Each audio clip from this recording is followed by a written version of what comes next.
Ungkapan "jangan gali emas, ayo jual sekop" adalah metafora bisnis dan investasi yang memiliki makna strategis dan sangat relevan dalam berbagai situasi ekonomi modernnya. Frasa ini secara historis berasal dari California Gold Rush abad ke-19, di mana ribuan orang berbondong-bondong mencari emas demi kekayaan yang cepat. Namun, fakta menariknya adalah bahwa banyak dari para pencari emas justru gagal menemukan emas. Sementara para pedagang yang menjual perlengkapan seperti sekop, pelanci emas, dan pakaian justru memperoleh kekayaan nyata. Salah satu contoh terkenal adalah Levi Strauss yang tidak menggali emas, tetapi menjual celana jeans tahan banting untuk para penambang. Dan bisnisnya bertahan hingga hari ini sebagai merek global. Makna strategis dalam konteks modern.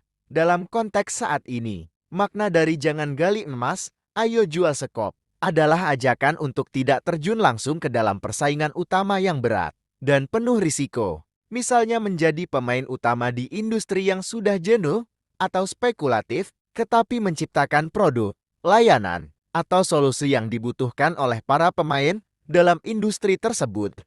Artinya, alih-alih ikut-ikutan mengejar peluang yang sama seperti orang lain, lebih bijak untuk mendukung kebutuhan dari mereka yang mengejar peluang tersebut. Dengan kata lain, jadilah penyedia kebutuhan industri, bukan sekadar pemburu peluang yang sama dengan masa. Contoh nyata dalam dunia bisnis. 1.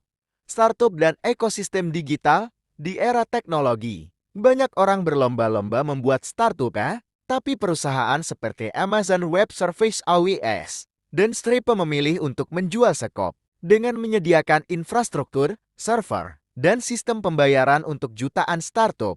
Mereka tidak ikut bersaing di aplikasi, tetapi menjadi tulang punggung ekosistem digital.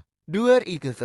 Pertambangan itu, banyak orang mencoba menambang atau membeli kripto untuk meraih untung. Namun perusahaan yang menjual GPU seperti Nvidia atau platform dompet digital justru mendapatkan keuntungan yang lebih stabil karena mereka menyediakan alat dan layanan yang dibutuhkan oleh para penambang dan investor kripto.